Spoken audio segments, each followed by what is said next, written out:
चलिए, तो last class में हम लोगों ने यहाँ तक बात कर लिया था, पेनिसिलियम नोटेटम के बारे में पढ़ लिया था।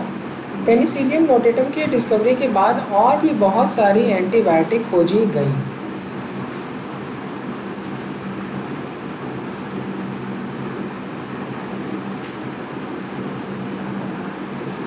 यहाँ क्या लिखा हुआ है? लिखा है after penicillin other antibiotic were also purified from other microbe. ठीक है, can you name some antibiotic? बताओ जरा, बोलो एंटीबायोटिक का नाम। ओ फ्लॉक्सिन और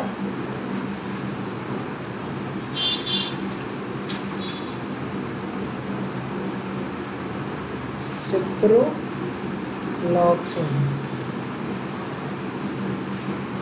एमोक्सिसिलिन। आपके एग्जाम में कभी नहीं आएगा, बस फालतू में लिखा हुआ है। अब एंटीबायोटिक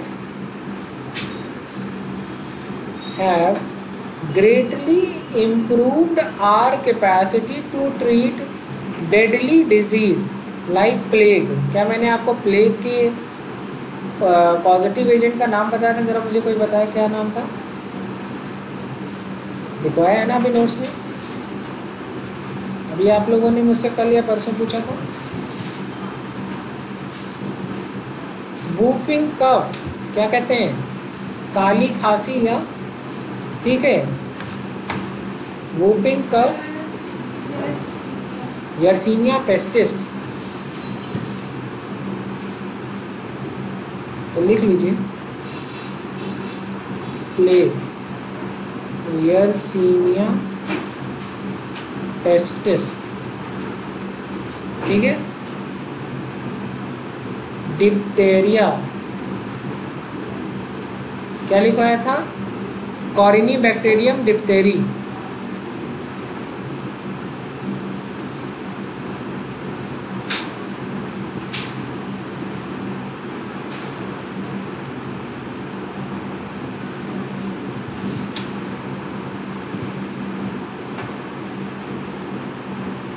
ठीक है, इसका और क्या नाम है? तो कहेंगे गलघोटू।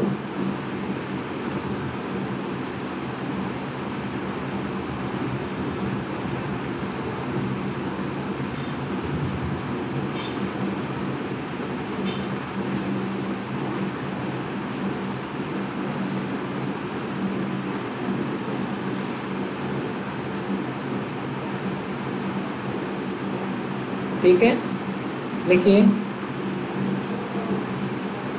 लेप्रेसी, लिखिए माइकोबैक्टीरियम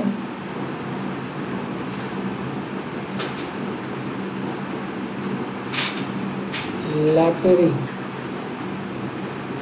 इसी का दूसरा नाम है हैंसेंस डिजीज।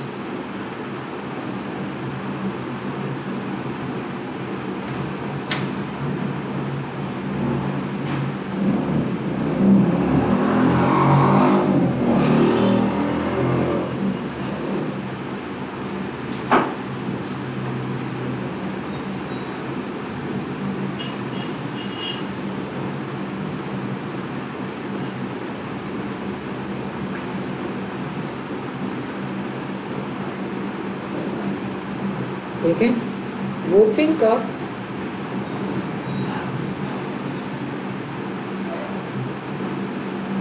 इसी का दूसरा नाम है पर्ट्यूसिस।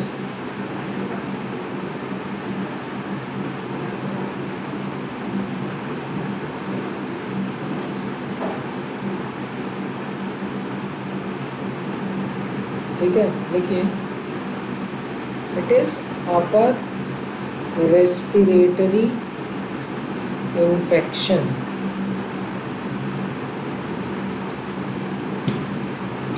ठीक है,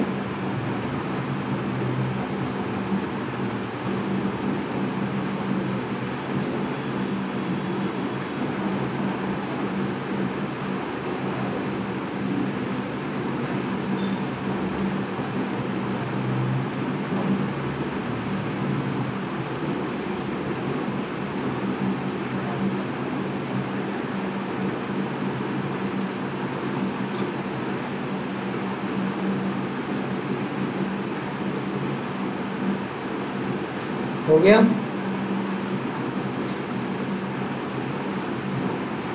चलो, इसलिए इट इज कॉज्ड बाय, देखो, कॉज्ड बाय बैक्टीरिया बॉर्डीटेला, बॉर्डीटेला परट्यूसिस। ठीक है, सिर्फ इतना ही इम्पोर्टेंट है। इसके सिम्टम्स वगैरह आपके सिलेबस में तो नहीं है।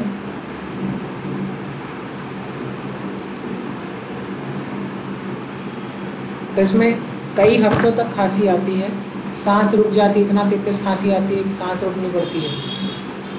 ठीक है, चलो, तो ये सारी बैक्टीरियल बीमारी है, तो इनके खिलाफ कई तरीके की एंटीबायोटिक्स चलती हैं।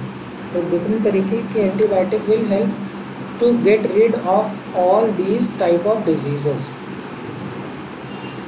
अब बात आती है, अगला यूज है, देखिए, chemical, enzyme and other bioactive molecules. मैंने क्या क्या सिखा दिया? इंडस्ट्रियल सिखा दिया, हाउस होल्ड सिखा दिया, एंटीबायोटिक सिखा दिया। अब मैं सिखा रहा हूँ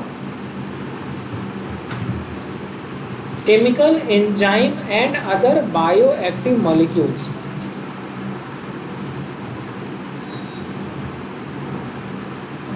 चलो, केमिकल्स में यूज करो, केमिकल्स लिखो,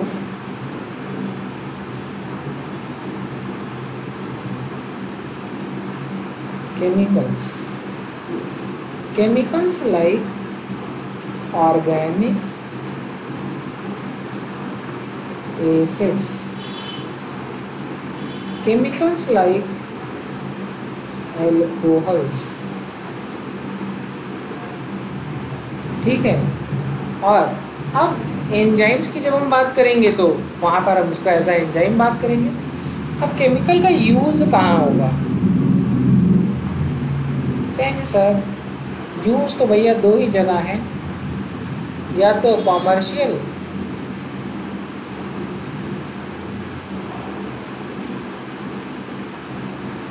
और दूसरा है इंडस्ट्रियल।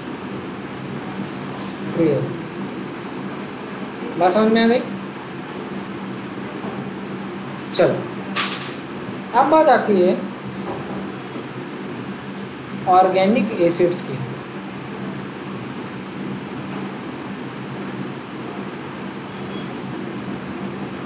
इसका पहला एग्जांपल है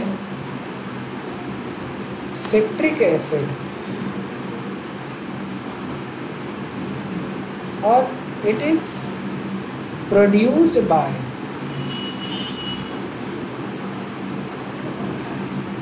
एक फंगस है, और इस फंगस का नाम है एस्परजिलस नाइगर।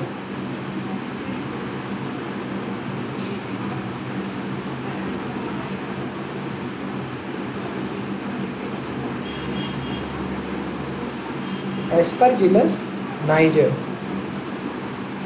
दूसरा है ब्यूटायरिक एसिड, और ब्यूटायरिक एसिड बनता है एक बैक्टीरिया के थ्रू, दैट इज क्लॉस्ट्रीडियम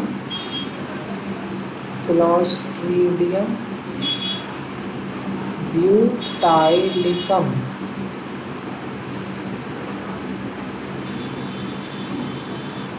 तीसरा है दैट इज एसिटिक एसिड, और एसिटिक एसिड कॉल्ड बाय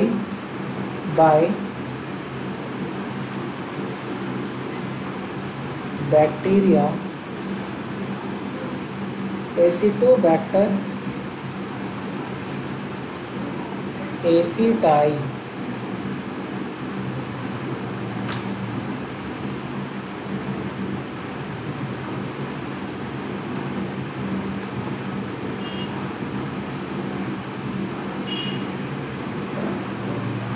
क्या समझ में आ गया? समझ में आ गया? अब हम बात करने जा रहे हैं अल्कोहल या ethanol. It was produced by east, the name is Saccharomyces cerevisiae.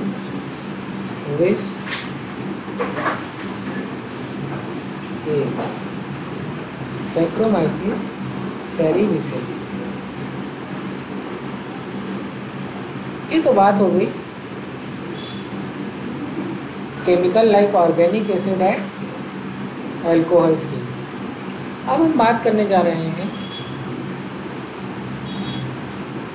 यहीं पर देखो एंजाइम्स।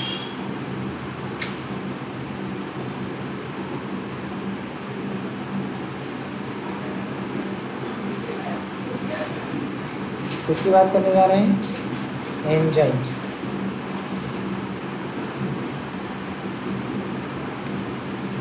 क्या मैं आगे बढ़ जाऊं?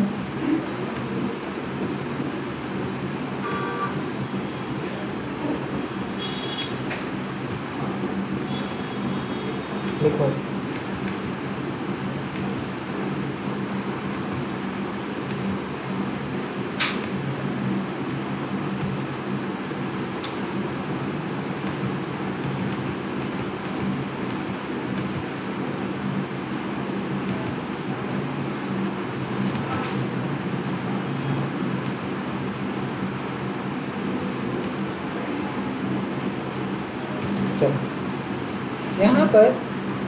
यहाँ पर एक बात लिखा हुआ है एंजाइम। यहाँ पर देखिए, लिखिए सबसे पहले लाइपेज। ठीक है, ये कहाँ पर यूज होता है तो लिखो यूज्ड इन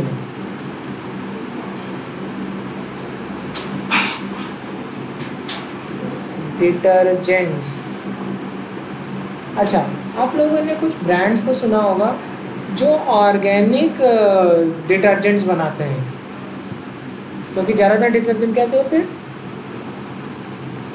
इनऑर्गेनिक। तो ये क्या करते हैं, तो जैसे बेंगलोर में, या आपने एक रिवर का नाम बहुत सुना होगा, फेमस हुआ है हिंडन रिवर। हिंडन एक रिवर और बहुत फेमस है, हिंडन है नोएडा में, दिल्ली नोएडा। एक और रिवर बहुत फेमस रिवर है यमुना रिवर। और आपने देखा होगा कि उसमें अक्सर करके न्यूज़ आती है कि रिवर में पूरा का पूरा झाग रहता है। तो ये झाग किसका है? जो आप डिटर्जेंट यूज़ कर रहे हैं वही नाले के थ्रू नदी में जा रहा है। अब वो नाले का, जनरली नाले और नदी के बीच में ट्रीटमेंट प्लान होता है, सीवेज ट्रीटमेंट प्लान। वो क्या करता है, इसी सब चीज़ों का क्या करता है, ट्रीटमेंट करता है। पानी का जो COD है और जो BOD है, बायोकेमिकल ऑक्सीजन डिमांड, और जो है केमिकल ऑक्सीजन डिमांड, जैसे जो केमिकल हैं जितने भी, उनको ऑक्सीडाइज करने के लिए इनकी वैल्यू को बहुत कम करता है, वहाँ से उसको साफ़ करके अलग करता है, जिसकी वजह से पानी साफ़ होकर के नदी में वापस आता है। और गवर्नमेंट की जो STPs होती है, हालांकि इसमें बहुत ज़्यादा गलत होता है, STP चलाते नहीं हैं और बाईपास कर देते हैं नाले को नदी में ही। बहुत सारी गलत तरीके से इसका इस्तेमाल होता है। इंडिया में तो बहुत ज़्यादा करप्शन है इस चीज़ में, वरना इतने सारे सीवेज ट्रीटमेंट प्लांट होने के बावजूद इंडिया में बहुत ज़्यादा गंदी नदियाँ होती हैं। तो रीज़न क्या है कि बाईपास कर देते हैं, नाला सीधे नदी में खुलता है, सीवेज ट्रीटमेंट में नहीं चलता। तो जब वो ऐसे जाता है तो अपने साथ साथ क्या लेकर के जाता है, ये सारे डिटर्जेंट और हार्मफुल केमिकल्स, जो कि जो फिश वगैरह होती हैं या एक्वेटिक लाइफ है उसको बहुत ज़्यादा हार्म करता है। तो इसी तरीके से एक ये ऑर्गेनिक एंजाइम है जिसका नाम है लाइपेज, इसको डिटर्जेंट में यूज़ किया गया। और इसका पर्पस क्या था, तो लिखो रिमूव। तो डिटर्जेंट का यूज़ क्यों करते हो? ऑयली स्टेन को हटाने के लिए, रिमूव ऑयली स्टेन। ठीक है, चलिए,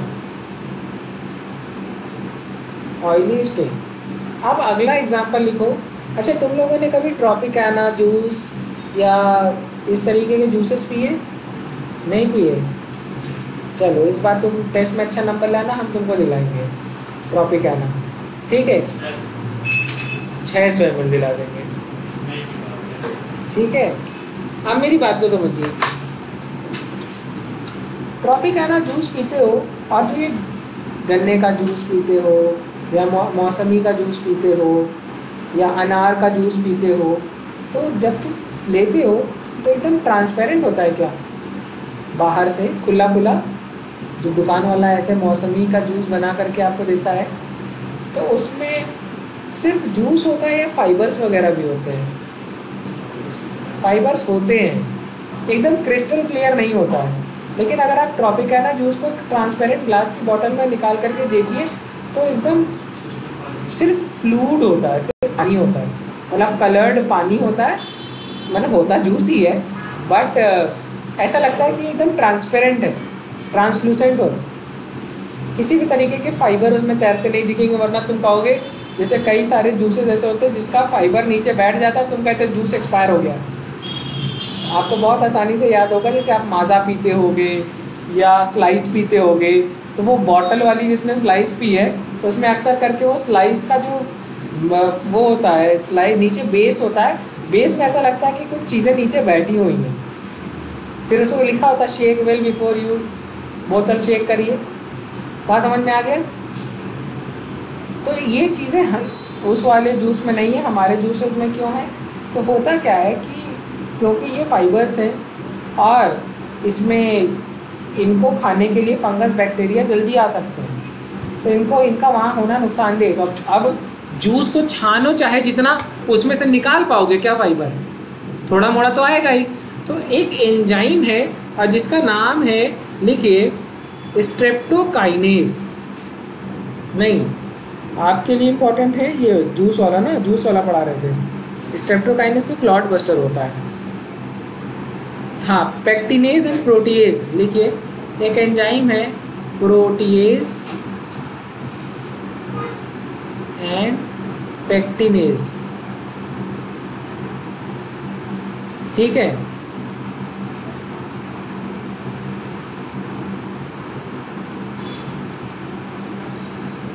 क्लियर फाइबर्स फ्रॉम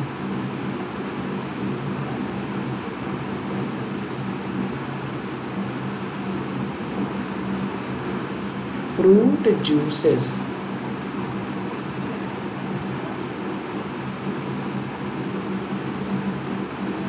बात समझ में आ गई? अब देखो, आपके ने सुना होगा, ये तो आपके घर में या आपके जानने में कई सारे लोग इस्तेमाल करते होंगे जिनको दिल की बीमारी, हार्ट डिजीज़, और हार्ट डिजीज़ में भी जिनकी बॉडी में फैट ज़्यादा, हार्ट डिजीज़ में भी आ गया कि भैया आपको मायोकार्डियल इन्फार्क्शन है। क्या है? मतलब आपकी जो हार्ट की मसल्स है वो मर रही हैं। कौन मर रहा है? हार्ट की मसल्स मर रही हैं। अब जब हार्ट की मसल कोई सुनने का मर रही है, क्यों मर रही है सर? कह रहे हैं आपकी जो नस है वो ब्लॉक हो गई है, blood vessel, blood capillary block हो रही है। तो कह रहे हैं क्यों ब्लॉक हो रही है? क्योंकि इसमें क्या है? तो कहेंगे सर ब्लड क्लॉट्स हैं कई सारे, कोलेस्ट्रॉल की वजह से या किसी भी कारणवश की वजह से। तो ये जो एक एंजाइम है जिसका नाम है स्ट्रेप्टोकाइनेज, ये एंजाइम ब्लड में जाता है और ब्लड में क्या करता है? क्लॉट को ब्रेक करता है। तो नसें खुल जाएंगी कि नहीं खुल जाएंगी? तो स्ट्रेप्टोकाइनेज के इंजेक्शंस भी लगते हैं। तो लिखिए,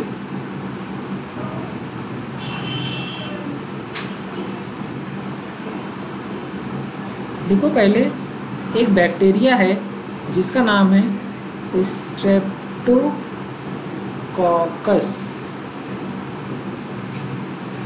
ये क्या है? एक बैक्टीरिया है और ये एक एंजाइम बनाता है कॉल्ड स्ट्रेप्टोकाइनेज। ये क्या है? देखो एंजाइम है और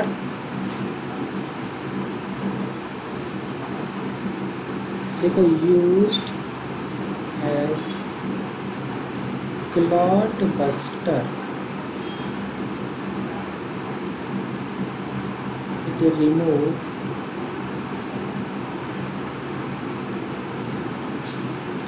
clots from blood vessel of patient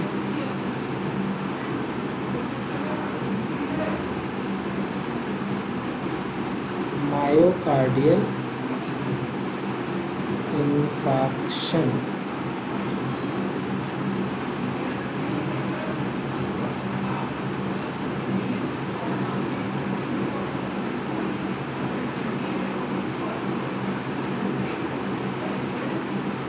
This myocardial infarction will lead to heart attack.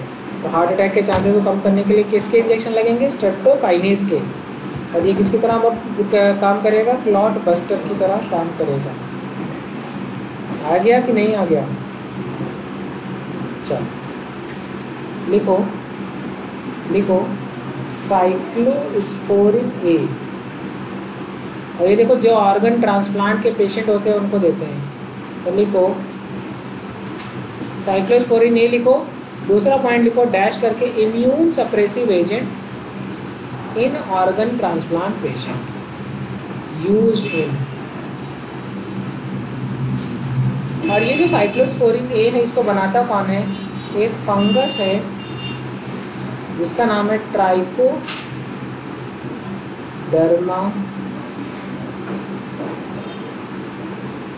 Polysporum.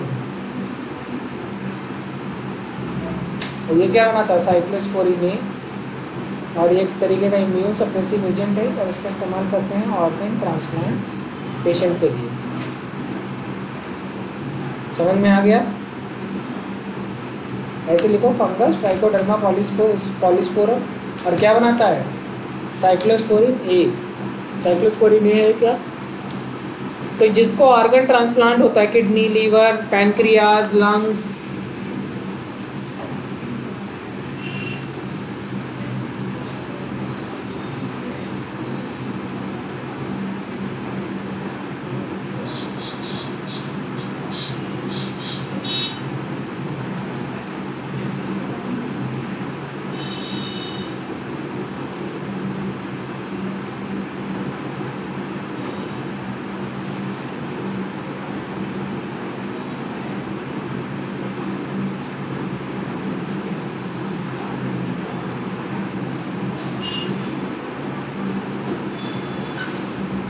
क्या मैं आगे बढ़ जाऊं?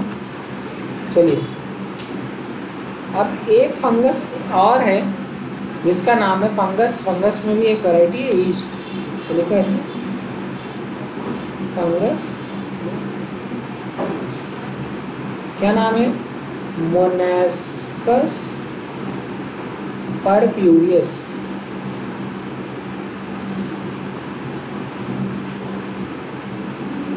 ये क्या है? एक तरीके का ईस्ट है और produce statin. What is the function of statin? लिखो it is blood cholesterol lowering agent. Blood cholesterol lowering agent. कैसे कैसे? लिखो by inhibiting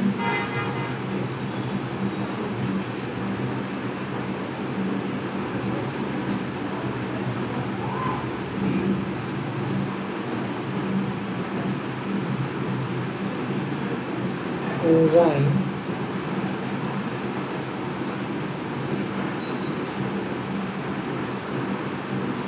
responsible for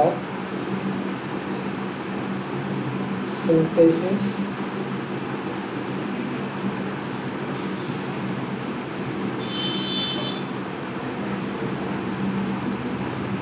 of cholesterol।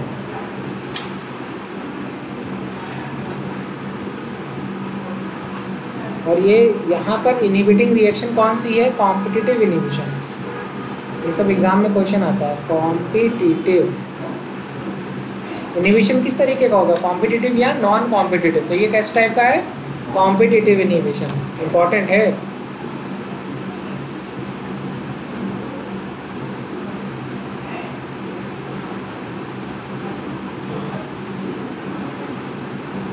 ठीक है, चल अब हम लोग पढ़ने जा रहे हैं। इस चैप्टर का जो सबसे इम्पोर्टेंट क्वेश्चन है सब सिखा दिया, ये आएगा एग्जाम में। अब हम लोग पढ़ने जा रहे हैं सीवेज ट्रीटमेंट। क्या पढ़ने जा रहे हैं? Sewage treatment. अब लिखा है कि we know that the large quantity of waste generated every day in city और towns, a major component of this waste is human excreta. Exam में क्वेश्चन आ सकता है, तो लिखो सीवेज, ऐसे लिखो सीवेज।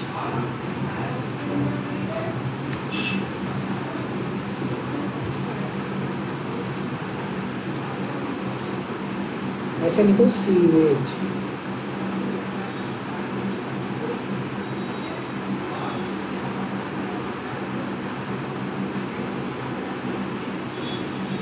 वेस्ट वाटर, और इसका जो मेजर कंपोनेंट है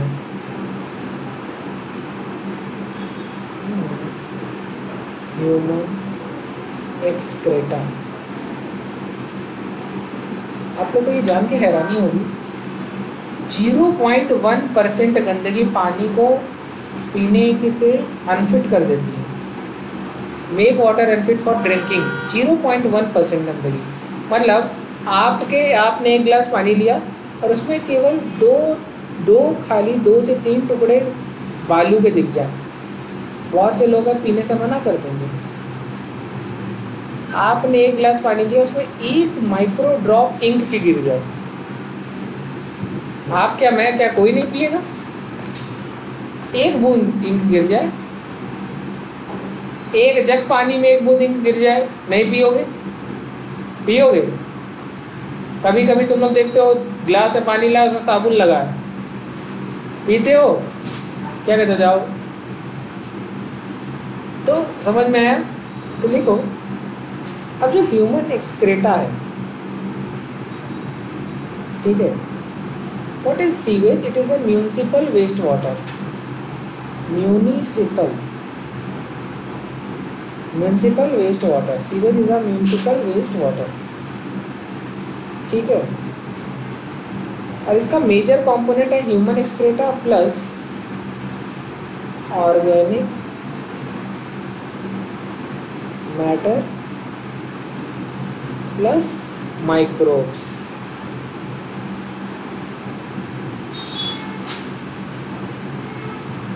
पानी में काई दिख जाती, नहीं पीते लोग, होता है कि नहीं?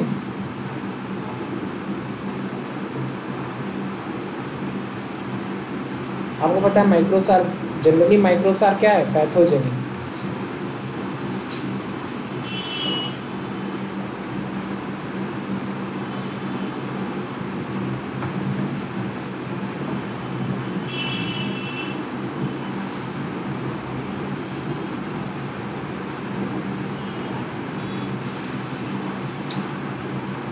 Have you ever wondered the huge quantity of sewage or urban waste is disposed of daily? This cannot be discharged into natural water bodies like river or stream directly. लिखो लिखो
STPs क्या करते हैं? They treat waste water bye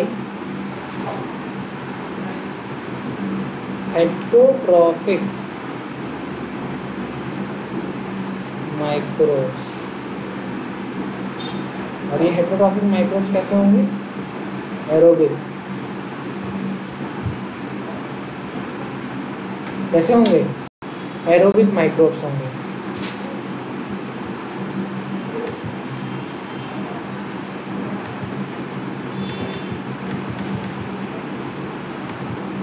मेरी बात समझ में आ गई?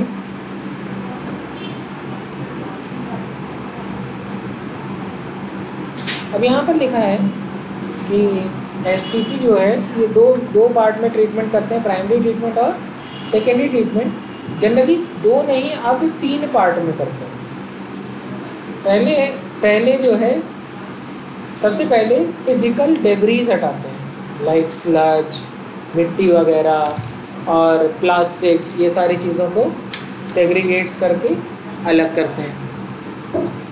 ठीक है, तो इसमें बड़ी बड़ी जालियाँ लगेंगी, ये सारी चीज़ें लगेंगी और ये सारी चीज़ें रुक जाएंगी। इसके बाद ये पूरा का पूरा जो पानी है वो एक बहुत बड़े कंटेनर में जाएगा जिसमें एजिटेटर लगा होगा और ऑक्सीजन के बबल्स निकल रहे होंगे। वो उसमें घूमता रहेगा। पहले कुछ दिनों के लिए छोड़ेंगे, कुछ समय के लिए छोड़ेंगे, तो पानी में जो बालू, मिट्टी, ये सारी चीज़ें हैं ये नीचे बैठ जाएंगी। फिर इसको दूसरे कंटेनर में डालेंगे। वहाँ पर क्या होगा? पानी में भुने हुए वेस्ट, लाइक भिंडी घुली हुई छिलके, सब्जी, एक्सक्रीटा, जिन चीज़ों को पानी से अलग नहीं किया जा सकता इवन रखने के बावजूद, है ना, तो उनको क्या करेंगे? उसमें डालेंगे। फिर वहाँ पर उसको एजिटेट करेंगे, गोला घूमेगा उसके अंदर, और ऑक्सीजन डिस्चार्ज करेंगे, मतलब एयर। जब एयर डिस्चार्ज करेंगे तो उन ऑर्गेनिक मैटर को खाने के लिए क्या आएगा?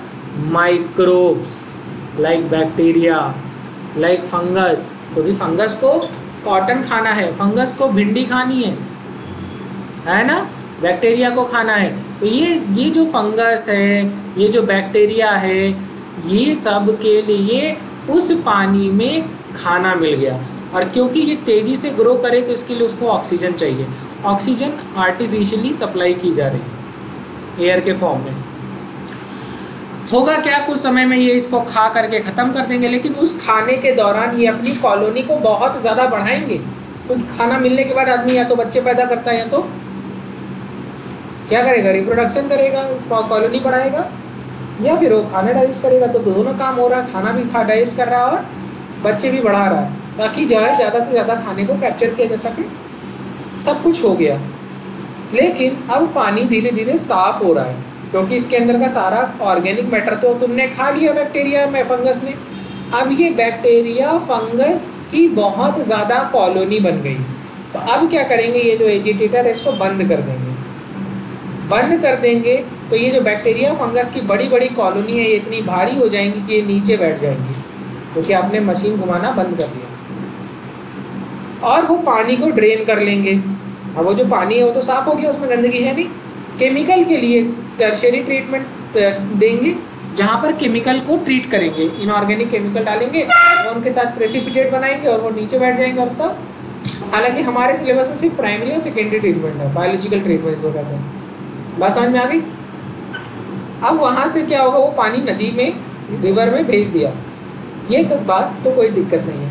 लेकिन अब बात आती है कि वो जो तुमने बैक्टीरिया की बड़ी बड़ी कॉलोनी को, जिसको फ्लॉक्स कहते हैं, ठीक है, वो इतनी सारी हैं, वो तो किसी काम की नहीं, उनका उन्होंने खाना खा लिया, वो मरना शुरू करेंगी। तो उनको ये एनाएरोबिक बैक्टीरिया एक दूसरे कंटेनर में डाल देंगे, जिस कंटेनर के अंदर उस कंटेनर में एयर नहीं डालेंगे, एनाएरोबिक बैक्टीरिया डाल देंगे और ढक देंगे। ये एनाएरोबिक बैक्टीरिया इनको खाएगा, इनको मारेगा, इनको खाएगा और क्या बनाएगा? मीथेन गैस बनाएगा। क्या बनाएगा? मीथेन गैस बनाएगा। और ये मीथेन गैस ये इस्तेमाल करेंगे बायोगैस प्लांट के तरह। समझ में आ गया? इलेक्ट्रिसिटी प्रोड्यूस करेंगे। अब इसी में से, इसी बड़े बड़े फ्लॉक्स में से कुछ फ्लॉक्स को इनोक्यूलम की तरह यूज़ करेंगे। जब तुम दोबारा गंदा पानी भरोगे कंटेनर में, तो तुमको माइक्रोब ज़्यादा चाहिए ना, जल्दी डाइस करे, तो 10-20 माइक्रोब होंगे तो कॉलोनी बनाएंगे 2-3 दिन लग जाएगा। नहीं, इसी में से कुछ माइक्रोब को उठाओ और क्या करो, वापस डाल दो। तो वो जो इनोक्यूलम, जैसे दूध से दही बनाने वाले प्रोसीजर, तो थोड़ा सा जावन निकाल करके डाल देते थे, बिल्कुल इसी प्रोसीजर से क्या होगा, तो ये चीज़ें होंगी। और बचे हुए एक्स्ट्रा जो भी रहेगा उसको क्या करेंगे, तो कहेंगे सर मीथेन गैस या बायोगैस बनाएंगे उससे। समझ में आ गया? चलो,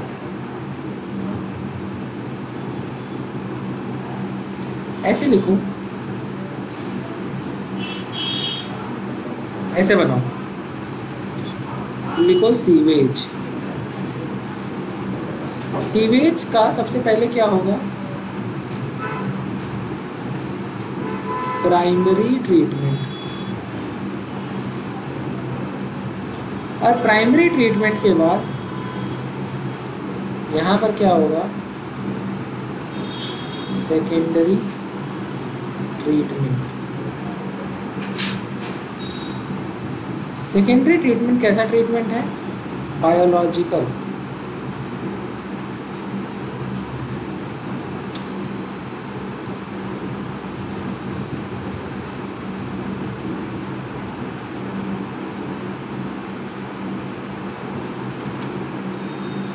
इसके बाद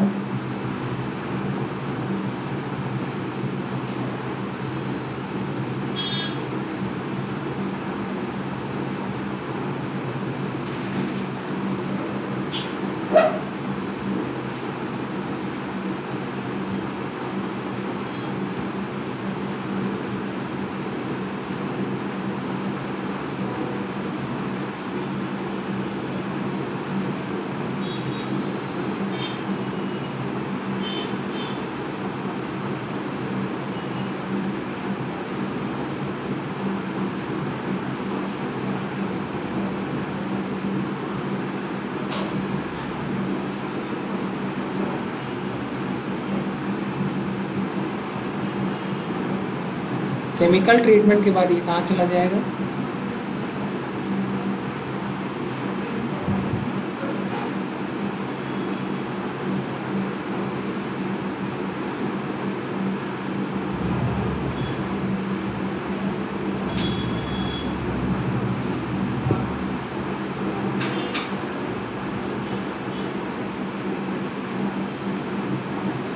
ये जो लेस पॉल्यूटेड वाटर है अब ये कहाँ चला गया, रिवर में।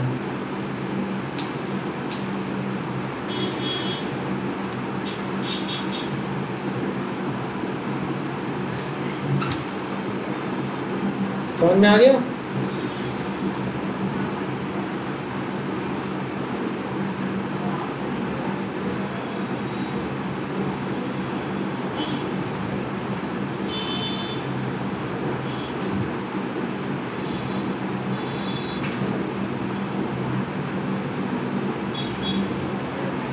आगे बढ़े।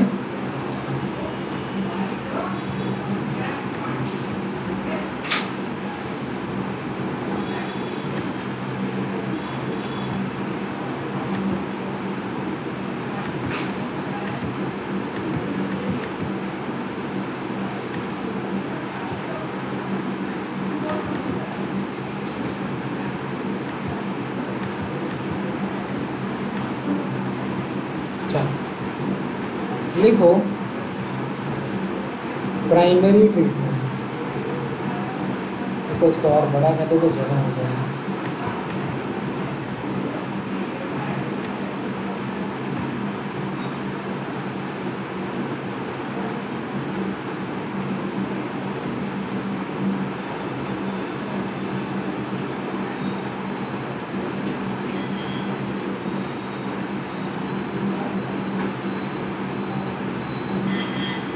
देखो फिजिकल रिमूवल,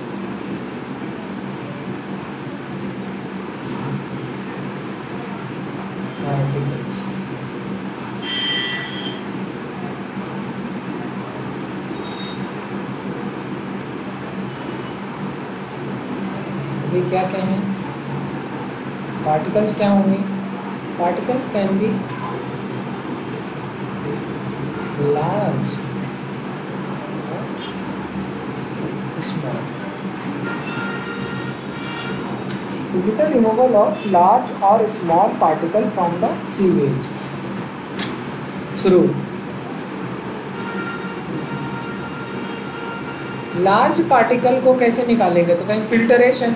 और स्मॉल पार्टिकल कैसे? सेडिमेंटेशन. लार्ज को कैसे?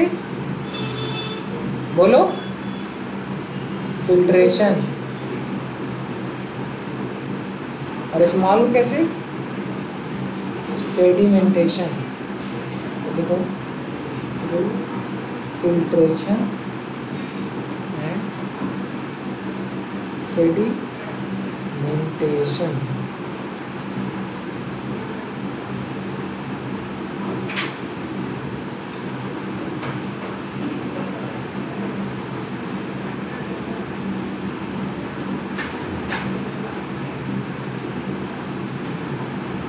देखो, floating debris.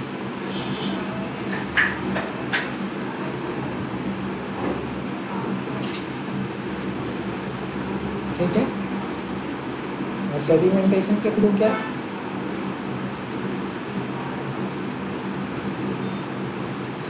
Solid form of primary sludge.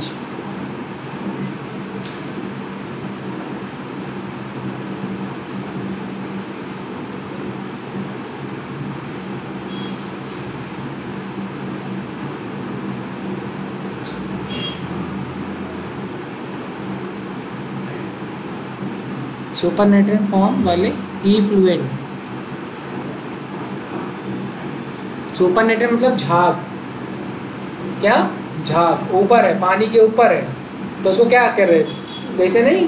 कभी आप लोगों ने झाग को हटाने के लिए देखा है? मतलब क्या मैं बोलूँ कि इसका एग्जाम्पल गुड़ बनते हुए या कुछ ऐसा. मैं उसको कहते हैं किनारे का देते हैं. लकड़ी या पलटा होता है, उसे क्या कहते हैं?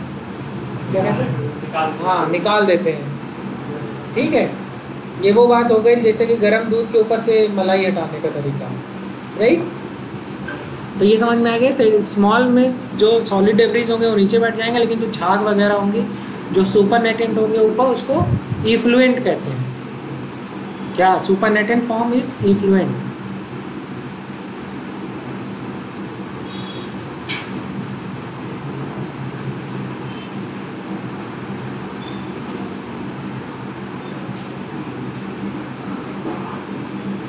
ठीक है. हो गया. अब this effluent undergo for secondary treatment.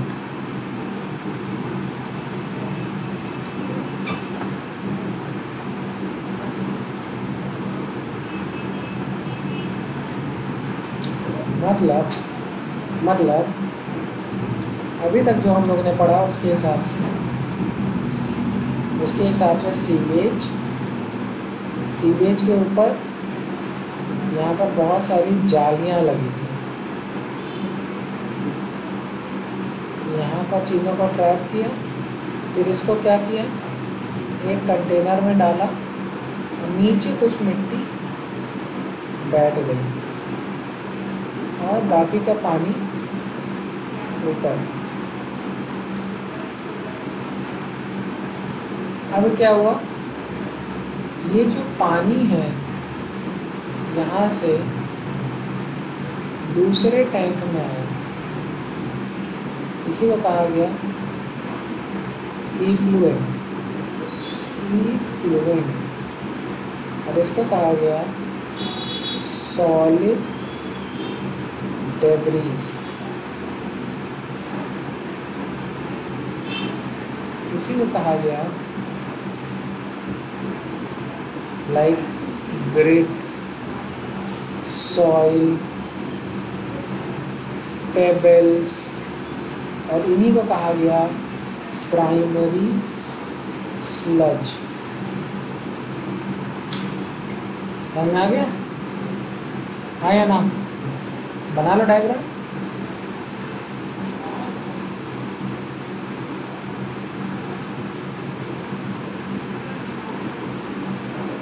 इसे बनाओ, यहाँ लिखो फिल्टरेशन।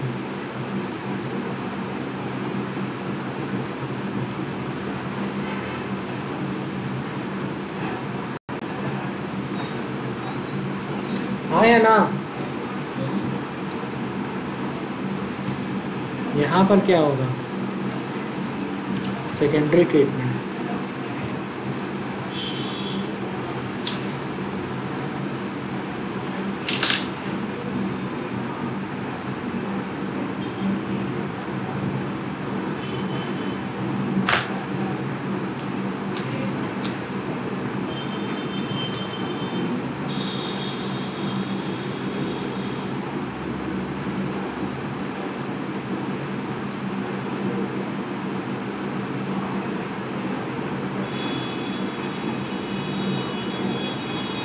यहाँ तक समझ में आ गया? बोलो।